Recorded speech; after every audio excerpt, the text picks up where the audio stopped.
Okay, so hello everybody, good afternoon. My name is David Grijalba, and today with my partner Natalia Garzon, we're going to be explaining prolactin disorders.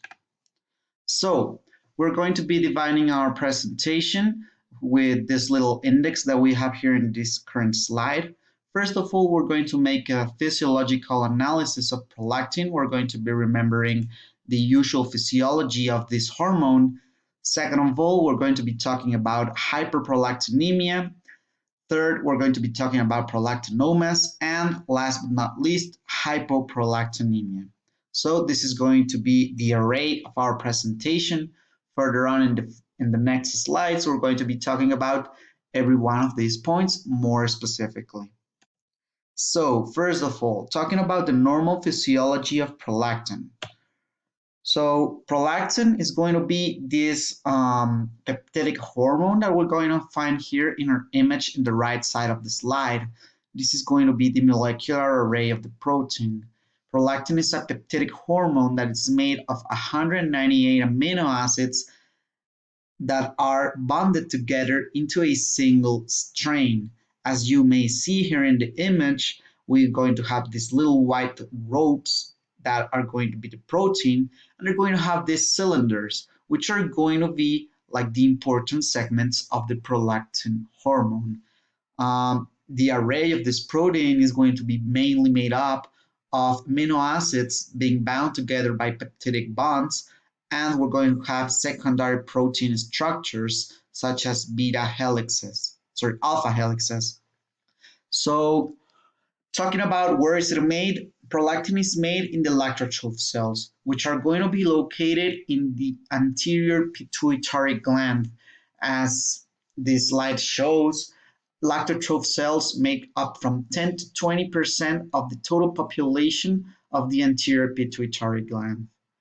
So, as any other hormone, we're going to have substances that are going to inhibit or stimulate the secretion of prolactin.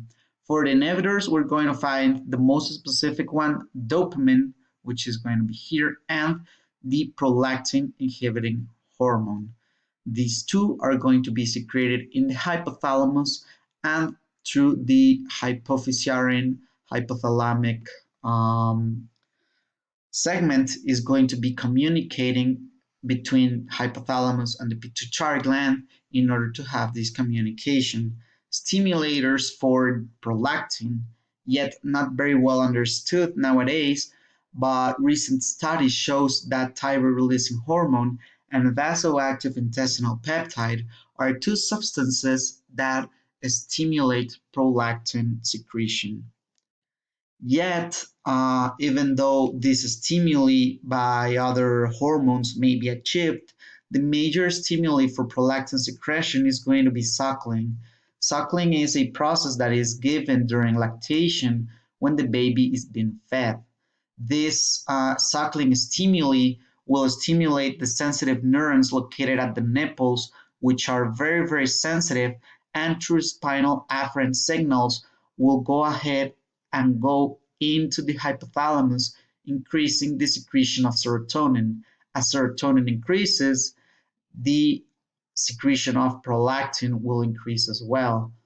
Um, so other substances that may inhibit the secretion of prolactin located over here are going to be drugs as tranquilizers, antidepressants, or antihypertensives because we're going to have a diminishment in dopamine secretion. As we talked before, dopamine is one of the biggest inhibitors in prolactin. Okay, so this little schematic here at the left side of the slide is going to be showing everything that I just said in a most arranged way. So talking about the physiological activity of prolactin is going to be the following. Here in image B, we're going to find a lobule located inside every normal mammary gland. Inside this mammary gland, we're going to have alveoli, which are these little circles located over here, which are going to be seen at a most specific way here inside in image, sorry about that, in image C. So what is going to be the function of prolactin? First of all, during puberty, we're going to have the development of the breasts. It has some action in growing breasts, as well as estrogens, as well as progesterone, but specifically it acts in the ductal systems, which are going to be these little ducts located outside of the alveoli, which is going to be the one that is going to get the milk out of the alveoli. The most important function of prolactin is initializing the secretion of breast milk. As we may see, these epithelial cells located inside the alveoli, these are the milk secreting epithelial cells. The cells are going to have this glandular function, which will permit them to make milk. And also, it has been proven that prolactin has a capability of making nearby blood vessels to for the blood that they're usually giving and attracting nutrients into the milk secreting epithelial cells. They attract lipids, carbohydrates, proteins, every single component that we're going to have in milk. There's also another function of myoepithelial cells, which is going to be described in a couple slides later. So how prolactin levels work? Usually, we're going to have some physiological events in which prolactin is going to be higher than usual. This is going to be specifically during pregnancy and during lactation, which is going to be um, several weeks after parturition. The increment that we're going to have is going to be from 10 to 20 fold.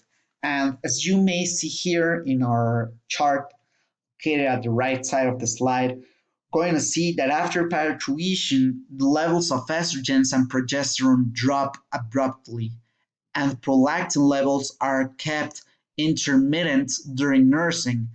This is given because the cycle of prolactin is diurnal. Prolactin will show peaks in the early morning between 4 a.m. to 6 a.m. and during rapid eye movement sleep. Um, Also, it has been proven that prolactin acts partially as an inhibitor of estrogens and progesterone. That's why basal levels are kept so low after parturition.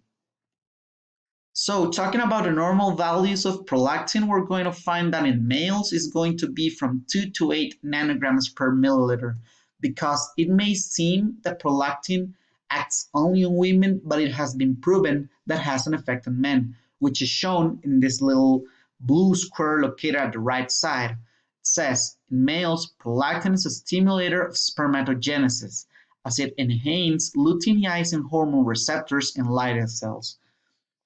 As you may remember from histology class, Leydig cells are located inside the testicles, and their main function is to create testosterone. Testosterone is created inside these Leydig cells thanks to the action of the luteinizing hormone.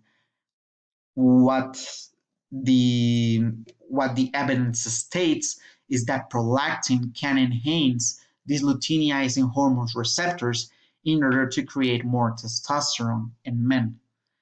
And also talking about the levels that we're going to say in women, non-pregnant females will show from 2 to 19 nanograms per milliliter, and pregnant females will show from 10 to 209 nanograms per milliliter, showing what we have just stated in the last slide, talking about the quick rise that we're going to have in prolactin in pregnancy and in the process of lactation, which are the two main physiological peaks of prolactin during a lifetime.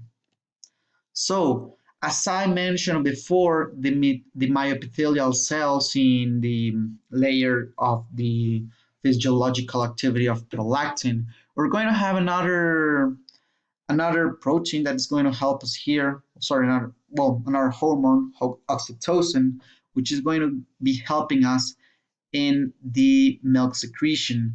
Oxytocin is going to be acting with prolactin because we're going to have the activity of myoepithelial cells located in the alveoli inside the breasts, and we're going to have smooth muscle contraction. So they're going to be acting together because, as the schematic shows, prolactin stimulates milk secretion, creating more milk, and oxytocin will generate smooth muscle contraction, which both process will help out to inject milk and finally having this baby fed.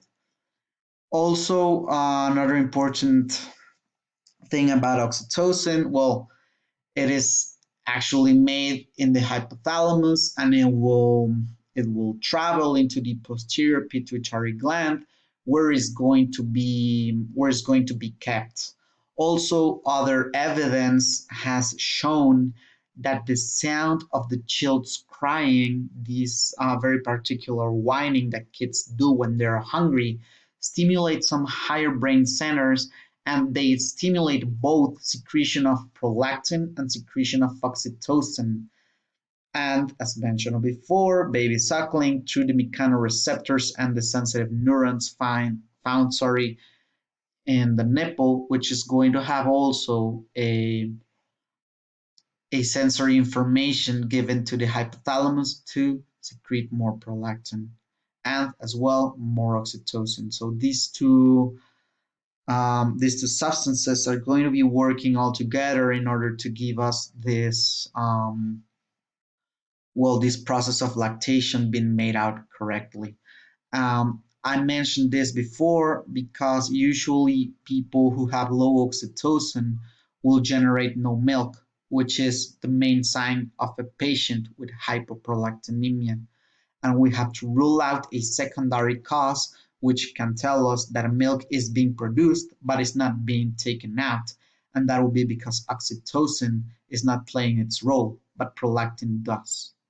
So that it's all for the physiological segment of prolactin. Then we're going to be talking about the specific pathophysiology.